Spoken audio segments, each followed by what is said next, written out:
There have been some problems with Islam in recent years, and especially this year with a group like ISIS working on violently subjugating anyone who gets in their path, beheadings, public shootings, slaughtering, raping women. This has been going on for 14 centuries to greater or lesser extent. It's not just ISIS. You have Boko Haram in Nigeria. You have Al-Shabaab in Somalia. You have the Taliban in Pakistan and Afghanistan.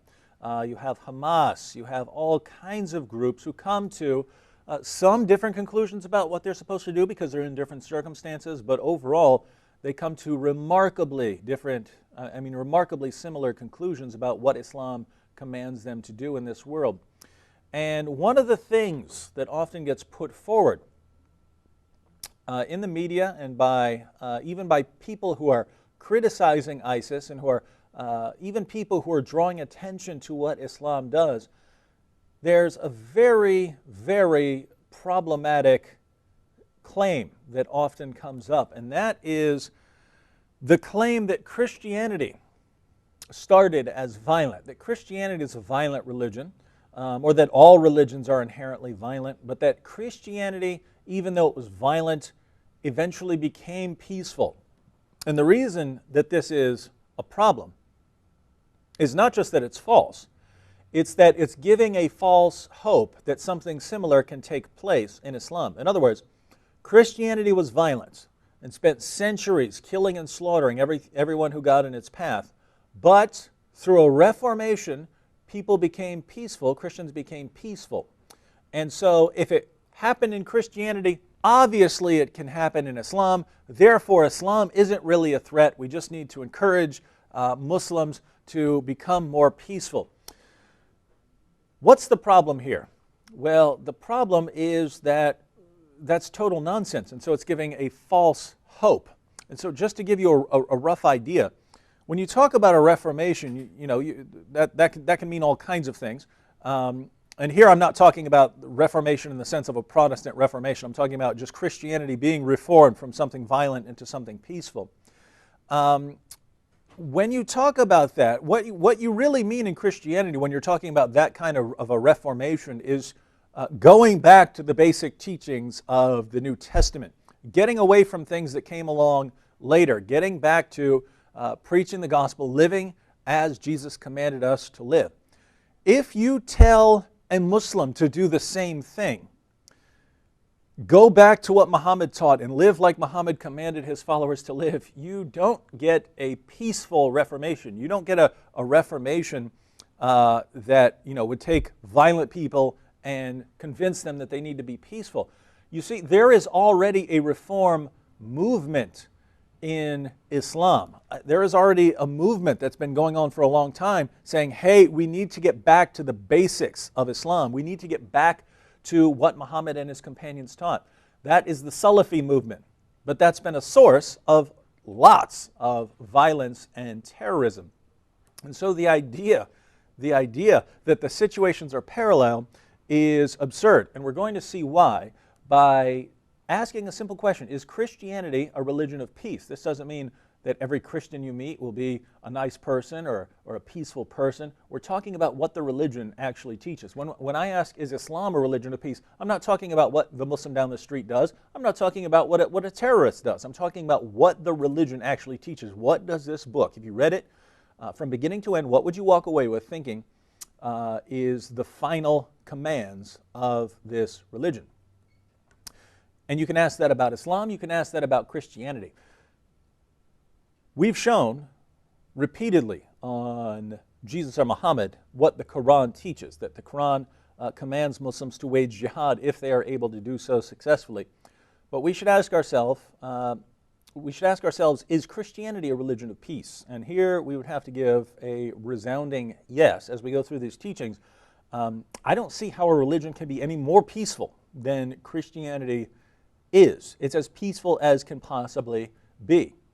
And so let's go through the teachings, what the religion actually commands. Again, it can be different from what people actually do. Some Muslims do what Islam teaches. Other Muslims don't do what Islam teaches. Some Christians do what Christianity teaches. Other Christians don't do what Christianity teaches. We're not talking about this or that person. We're talking about what the religion commands. So if we just focus on the religion itself, is this a religion of peace? Well, what we're going to do here is we're going to look at a couple of things. We're going to look at what Jesus taught about peace and violence. Then we'll look at what other New Testament writers taught about peace and violence. We'll look at, very briefly, just a Quranic statement about Jesus and his followers. And then we'll see how this can all be misrepresented so that people would think that Christianity is not a religion of peace. So let's go through. Mark chapter 12, verses 28 to 31. One of the scribes came and heard them arguing, and recognizing that he had answered them well, asked him, he's asking Jesus, what commandment is the foremost of all? So he's asking Jesus what the greatest commandment is. Jesus answered, the foremost is, hear, O Israel, the Lord our God is one Lord, and you shall love the Lord your God with all your heart, and with all your soul, and with all your mind, and with all your strength. The second is this, you shall love your neighbor as yourself. There is no other commandment greater than these. Notice that according to Jesus, the two most important commandments are both about love, loving God and loving other people. This is different from Islam, where the most important teachings are about obeying Allah by going out and doing what he says, including fighting. In what are called the Beatitudes in Matthew chapter 5, we'll read verses 5, 7, and 9. Jesus says, blessed are the gentle, for they shall inherit the earth. Blessed are the merciful, for they shall receive mercy. Blessed are the peacemakers, for they shall be called sons of God. These don't sound like commands to go out and violently oppress and persecute other people. Sounds like just the opposite. Matthew chapter 5, verses 38 to 39. You have heard that it was said, an eye for an eye and a tooth for a tooth. But I say to you, do not resist an evil person, but whoever slaps you on your right cheek, turn the other to him also. So this is referring to an open hand slap, that is, if someone is trying to insult you by slapping you on one side of your face. Jesus said, show him how little this means to you, and give him the other cheek. Let him slap that side of you too. Muslims condemn this for being too peaceful. How dare you? How dare you not fight back? So we're being condemned for being too peaceful. If we're too peaceful, how can we be a religion of violence? One of the most important passages on this topic, Matthew chapter 5, verses 43 through 45, because this is what Christians are commanded to do because of God's nature. The passage reads, Jesus said, you have heard that it was said, you shall love your neighbor and hate your enemy. So this was a saying back then. So you have heard that it was said, you shall love your neighbor and hate your enemy. But I say to you, love your enemies and pray for those who persecute you, so that you may be sons of your Father who is in heaven. For he causes his sun to rise on the evil and the good, and sends rain on the righteous and the unrighteous. So Jesus says, hey, you've heard, you're supposed to love your neighbor, hate your enemy. I say to you, love even your enemies. Why? So that you can be like your Father, who sends rain on the righteous and the unrighteous. So according to Jesus, we have to love everyone. Why? Because that's what God does. So reading these sorts of passages, how can you ever conclude that you are supposed to go out and kill and slaughter your enemies when he says you have to love your enemies and pray for those who persecute you? Matthew chapter 26, verses 50 to 52. This is when people are coming to take Jesus. Then they came and laid hands on Jesus, and seized him. And behold, one of those who were with Jesus reached and drew out his sword, and struck the slave of the high priest, and cut off his ear. Then Jesus said to him, put your sword back into its place, for all those who take up the sword shall perish by the sword. So if there was ever an opportunity in Christianity for Christians to defend Christianity by fighting, it would be right then, where actual soldiers are coming to take Jesus by force to put him on trial. Even then, Jesus would not allow his followers to fight for Christianity, to fight to defend Christianity. He tells them, put your sword back in its place. Those who live by the sword will die by the sword. Why is that? Why aren't Jesus' followers allowed to fight to establish his rule and his kingdom? because according to Jesus, his kingdom is not of this world. John chapter 18, verse 36, Jesus answered, "My kingdom is not of this world. If my kingdom were of this world, then my servants would be fighting, so that I would not be handed over to the Jews. But as it is, my kingdom is not of this realm." Notice what he says here. If I were trying to establish an earthly kingdom, we would be fighting. But my kingdom is not of this world. That's why my followers aren't fighting to protect me. So if that's what Jesus is saying, that the kingdom of God is not an earthly kingdom that you go out and fight and march out militaries for, how could anyone get the idea that this is what Christianity teaches and promotes when it's exactly the opposite of what Christianity teaches and promotes? I just want to be clear here. We're not talking about what militaries do. A military, a government, might go out and fight wars, might do good in the world by, fighting oppressors. So, fighting against Hitler to stop him from taking over the world. Governments can do that sort of thing. We're talking here about what Christianity teaches Christians to do with regard to Christianity. You're not to fight to establish Christianity. So even if a government went out to fight to establish Christianity over the world, that would be contradictory to what Jesus is saying, because his kingdom is not an earthly kingdom that you would go out and fight to establish. So as far as a summary of Jesus' teachings, look at what we have here. It says the greatest commandments are to love God and to love our neighbors. He says that Christians are to be gentle and merciful. He says that Christians are to be peacemakers. He says that Christians are not to return violence for violence, not to retaliate against evil people. He says that Christians are to love everyone, even our enemies, even those who persecute us. He says that Christians are not to fight in his name because the kingdom of God is not of this world.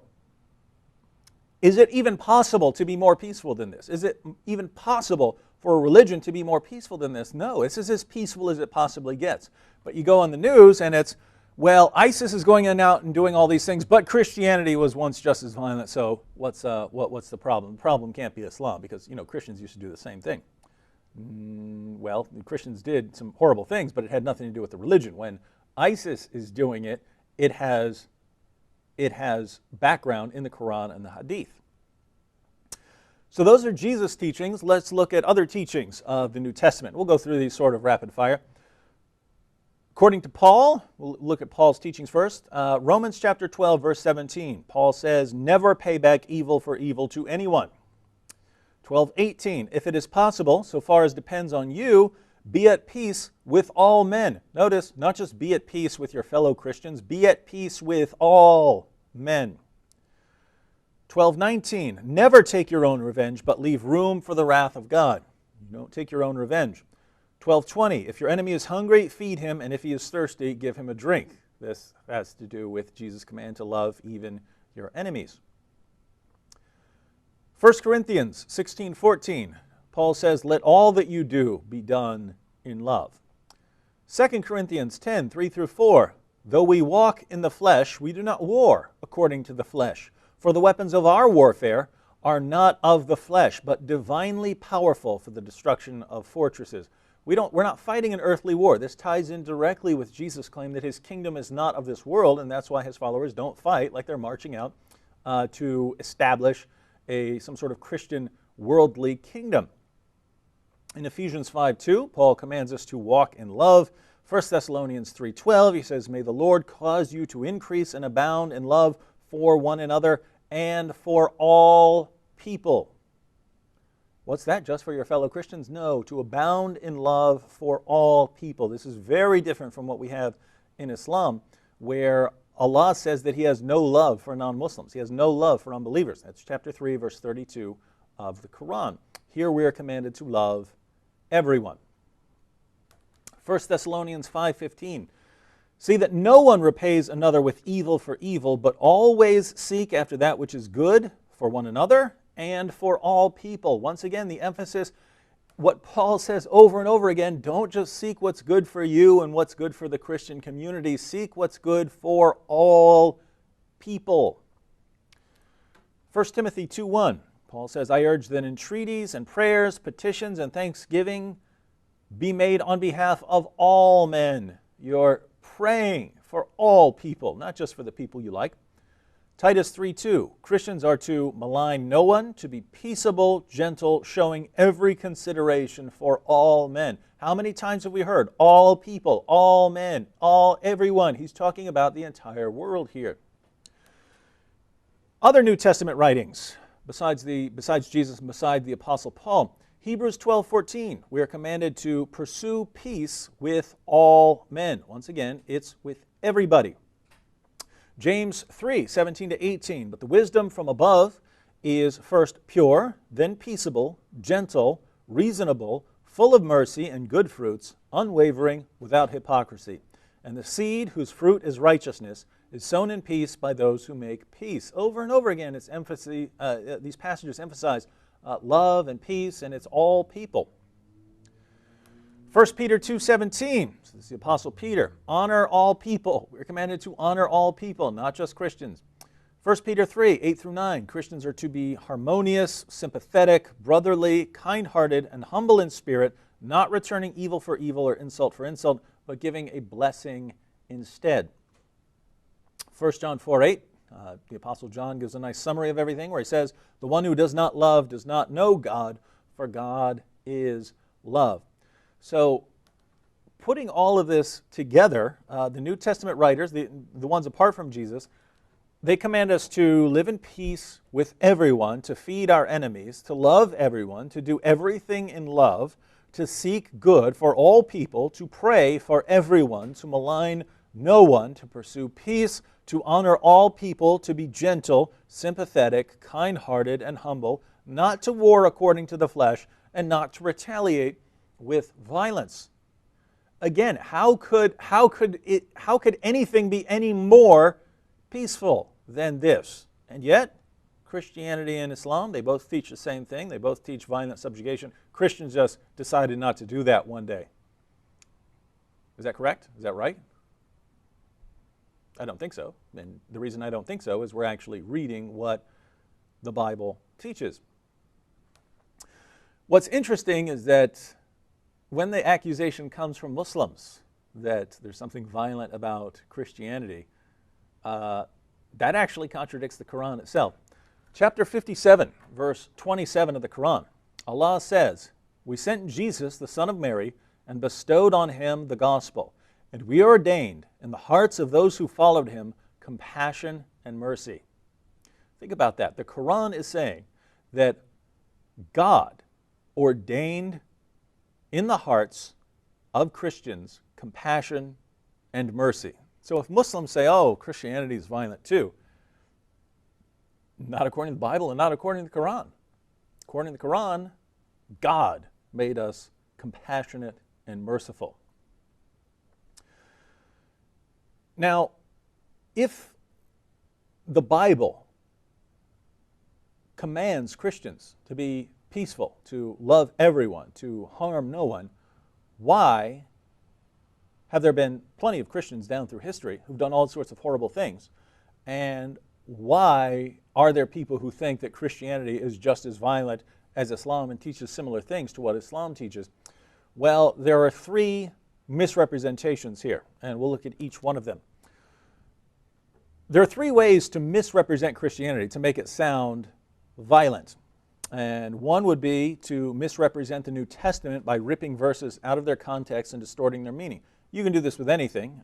You could play something that I've said, rip it completely out of context and make me sound violent. So when I say Islam commands its followers to fight those who do not believe, well, you could cut out the part where I said Islam commands its followers to and just quote me, just play the little video clip of me saying, fight those who do not believe, and say, look, you see there?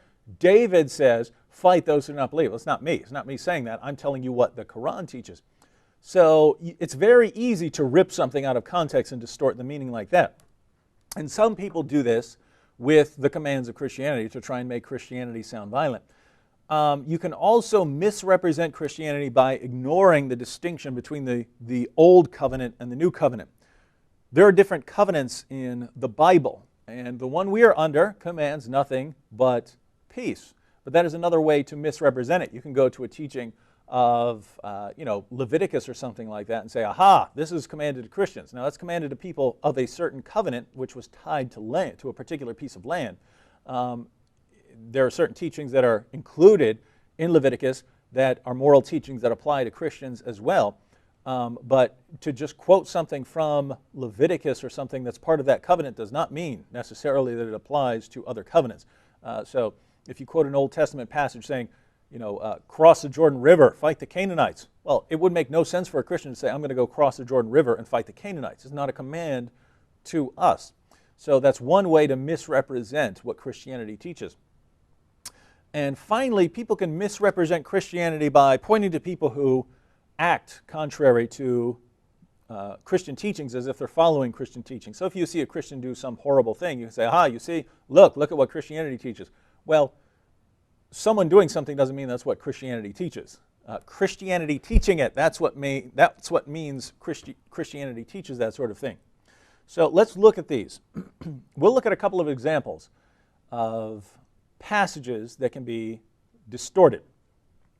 Matthew chapter 10, verses 34 to 36. Do not think that I came to bring peace on earth. I did not come to bring peace, but a sword. You see, Jesus is telling his followers to hack people up with a sword. He says he came to bring a sword, so he obviously wants people to go out and fight with a sword. Is that what he means here? Is he talking about a literal sword going out and chopping people up? Well, there are all kinds of problems with that. Let's just finish the passage first. It says, for I came to set a man against his father, and a daughter against her mother, and a daughter-in-law against her mother-in-law, and a man's enemies will be the members of his own household. So when you read even the rest of what he says here, he says, why? I'm dividing families against each other. A father will be against his son. A son will be against his father. Here, he's not talking about them chopping each other up. He's saying he's bringing a sword that is going to even cut families in half. If you want to know how this was understood in his time, the parallel passage in Luke, it doesn't even say sword. It says, I came not to bring peace, but division. So it's understood among Jesus' followers that when he says a sword, it's talking about it's dividing. It's something that's dividing people. In other words, there are people who thought, hey, the Messiah is going to come and then all the enemies are going to be wiped out and there's going to be peace among all the people who are left and everyone's going to live in peace and harmony. And Jesus is saying that's not what's going to happen here. I'm not coming to kill and slaughter everyone. There's going to be division because some people are going to accept the message and other people aren't. And the people who haven't accepted it and they're not always going to get along. So there's going to be persecution involved. In fact, if you wanted to take the sword part literally and say that Jesus is actually talking about bringing a sword, read earlier in Matthew 10, where it's Christians who are on the receiving end of the violence and the persecution. So if you want to take it seriously that Jesus is actually claiming to bring a sword, the sword that's coming is killing Christians. That's what he talks about earlier in the chapter. But as a matter of fact, this just isn't what this is talking about, because here again he's just talking about division. That's how it gets even translated in the Gospel of Luke. And how could we know that? In other words, I could look in the Quran and read a passage where it says, fight those who do not believe. I could look at a passage that says, fight those who do not believe in Allah, and I could say, well, maybe that means something else. Maybe that's being distorted. What does that actually mean? There are a couple things you can look at. If you're wondering how a verse is supposed to be interpreted, of course you go with the context. You look at the verses that come before and after it. You look at other teachings in the same book to make sure it lines up with that. And you look at how the followers interpreted this. So we can do all of that with both the Bible and the Quran. In other words, when we read a verse like fight those who do not believe in Allah in the Quran, you can look at the verses that come before it and the verses that come after it. Well, guess what? According to the context, it means exactly what it said. You can compare it with other passages of the Quran. These are the final marching orders of Islam. So that's what it's actually commanding. You can look at how Muhammad interpreted it. When Muhammad got that verse, he decided to launch a war against the Roman Empire to subjugate them. You can look at how his followers interpreted it. They went out carrying out their command to violently subjugate people. So we know how Muhammad and his followers interpreted that passage. We know what it means in context. What about Matthew 10 here? Did Jesus' followers say, oh, he said he came to bring a sword, let's go get some swords and go around chopping people up? Is that what anyone thought? Is that what Jesus thought? No. What does Jesus say when one of his followers even tries to use the sword? Put your sword back in its place. Those who live by the sword will die by the sword. So is it even possible to read the Gospels and walk away thinking Jesus is talking about chopping people up? That would contradict everything else he said, which is why no one would conclude, if they weren't just trying to attack Christianity, no one would conclude that this has anything to do with violence. It doesn't. If it does have anything to do with violence, again, earlier in the same chapter, it would be violence against Christians. The sword would be against Christians, and that Jesus, by bringing his message, is bringing a sword to fall on people who are actually going to believe that message. And so there's just no way to interpret this as violent, and yet people do and say, you see, Christianity teaches the same thing as Islam. Sorry, it doesn't. Let's look at one more, because this is so common. From Muslims all the time, whenever I quote the Quran to them to show that Islam calls for violence, I get this verse, chapter 19, verse 27.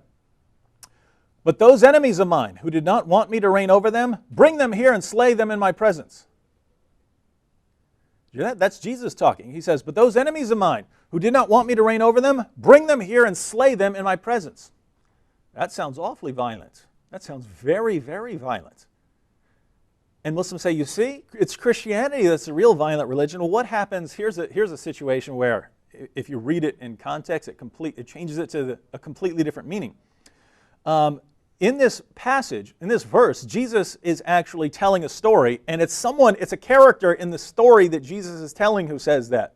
Muslims leave out the part about this being a story, and Jesus is telling a story about someone else who says that, and they just quote it as if this is Jesus talking to his followers. Just to give you an idea, the story begins in verse 12, where Jesus says, a nobleman went to a distant country to receive a kingdom for himself and then to return. You can keep reading all the way through verse 27, but it's this nobleman in the story. He goes away, then he comes back, he finds out that people have rebelled against him, and then he says, those enemies of mine who didn't want me to rule, bring them here and slay them before me. Now, to say that this is a command towards Christians is deliberately deceptive. You cannot be honest. You cannot be honest, read this passage and say that this is a command to Christians. In fact, if you wanted to go with the meaning of this parable, the story that Jesus is telling, the king goes away, then comes back, and then comes the judgment.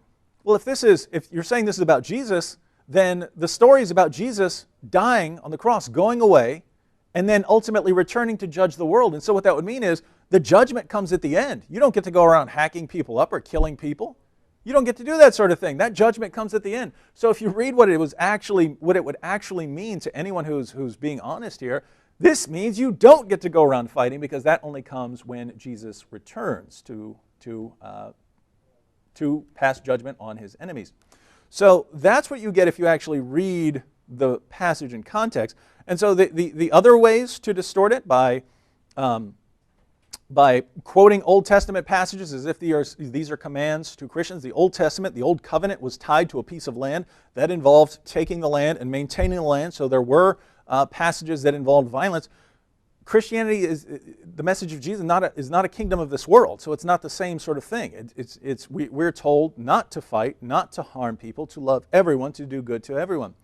And then, of course, pointing to an individual Christian who does something bad and saying that's what Christianity is, you don't get to do that. And we all understand this. You don't get to point to something an atheist does, or something that a Muslim does, or something that a Christian does, or something that a Jew does, and say that is what the ideology or the religion teaches, unless it's something that the religion or the ideology actually teaches. And we've seen what Christianity teaches. It's nothing but peace from beginning to end, and that's what Christianity teaches. So is Christianity a religion of peace? We'd have to say absolutely.